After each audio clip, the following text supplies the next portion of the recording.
हिंदी गद्य का स्वरूप और विकास में भारतीय जागरण आता है। 19वीं शताब्दी ईस्वी के द्वितीय एवं तृतीय चरण में हमारे देश में सामाजिक और सांस्कृतिक ढांचे में महत्वपूर्ण परिवर्तन हुए। शिक्षा का पश्चिमीकरण हुआ, यातायात के साधनों में वृद्धि हुई, सामंतवादी शासन व्यवस्था का अंत हुआ, अंग्रेजों की नौकरशाही पर आधारित नवीन शासन व्यवस्था में ने अराजकता की स्थिति को दूर कर देश में शांति स्थापित की। प्रेसों की स्थापना के साथ अनेक प्रकार की पत्र पत्रिकाओं का प्रकाशन आरंभ हुआ। अंग्रेजी शिक्षा के प्रचार प्रसार से नवीन चेतना की लहर दौड़ गई और अनेक सामाजिक धार्मिक आंदोलनों ने देश के जनमानस को मथ कर उसे आधुनिक विचारधाराओं को ग्रहण करने की स्थिति में ला दिया। इस जागरण को देशव्यापी रूप देने और इसकी गति को तीव्र करने में ब्रह्म समाज सन 1828, रामकृष्ण मिशन, प्रार्थना समाज सन 1867, आर्य समाज सन 1867 और थियोसॉफिकल सोसाइटी सन 1882 जैसी संस्थाओं का विशेष योगदान माना जाता है। उत्तर भारत में इस नए जागरण का आरंभ अंग प्रदेश से हुआ। यहीं से समाचार पत्रों के प्रकाशन की शुरुआत थी।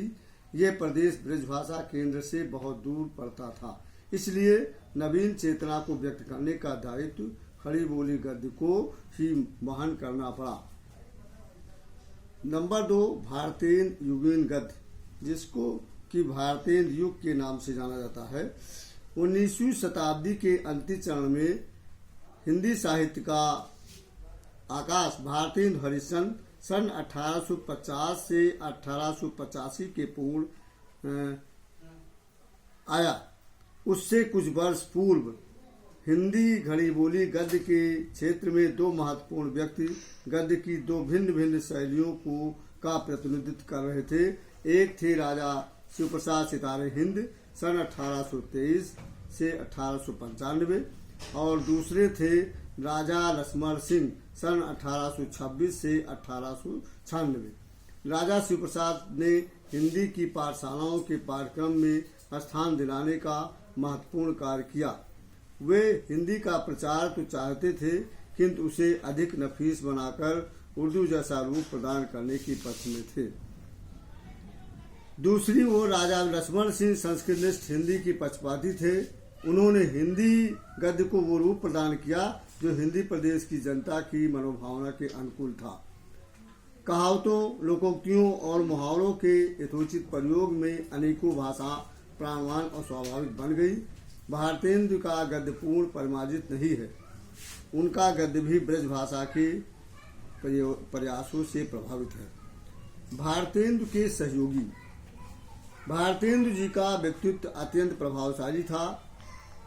जनता की भावनाओं को समझते थे। उनके समकालीन लेखक उन्हें अपना आदर्श मानते थे।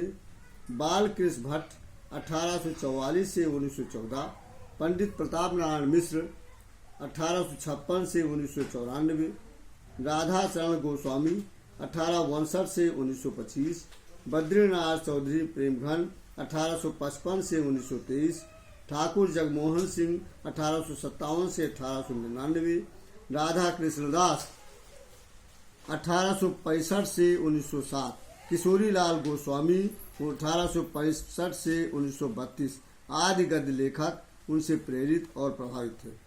इन सभी लेखकों ने हिंदी गद्य के विकास में पूरा सहयोग दिया।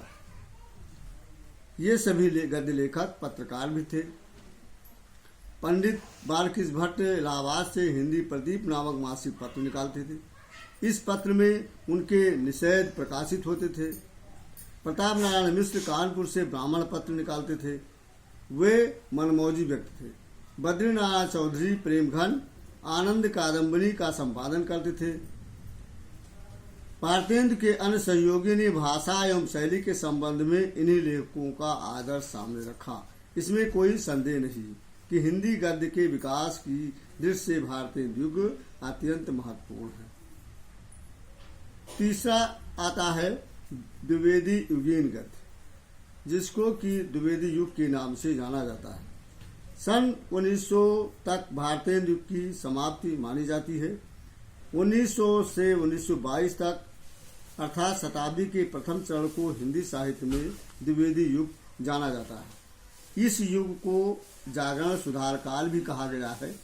हिंदी गद्य साहित्य के इतिहास में पंडित महावीर प्रसाद द्विवेदी का आविर्भाव एक महत्वपूर्ण घटना है। द्विवेदी जी रेलवे के एक साधारण कर्मचारी थे। स्वेच्छा से हिंदी, अंग्रेजी, संस्कृत, मराठी और बंगाली भाषाओं का अध्ययन किया। 1903 में आपने रेलवे की नौकरी छोड़कर सरस्वती पत्रिका का संपादन आरंभ किया। द्विवेदी जी ने अस्तुत प्रयास किया। उसी समय बाबू बालमुकुंद गुप्त उर्दू से हिंदी में आए। हिंदी गद्य को मुहावरेदार, सजीव और परिष्कृत करने में उन्होंने पूरा ध्यान दिया। इस युग में द्विवेदी के अतिरिक्त माधव मिश्र, गोविंद नारायण मिश्र, पदम सिंह शर्मा, सरदार पूर्ण सिंह, बाबू श्याम सुंदर दास, मिश्र बंधु, लाला भगवान दीन, चंद्रधर शर्मा गुलेरी, पद्मलाल पन्नालाल बख्शी, गणेश शंकर विद्यार्थी आदि लेखकों ने हिंदी गद्य के विकास में योग दिया।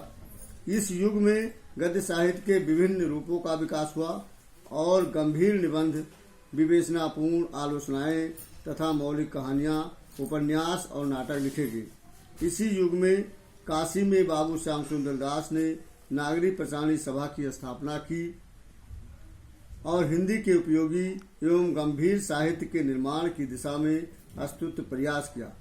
सरस्वती के अतिरिक्त हिंदू, सुदर्शन, समालोचक, प्रभा, मर्यादा, माधुरी आदि पत्रिकाएं इसी युग में प्रकाशित हुई। द्विवेदी युग के उत्तरार्ध में आचार्य रामचंद्र शुक्ल और बाबू गुलाब राय ने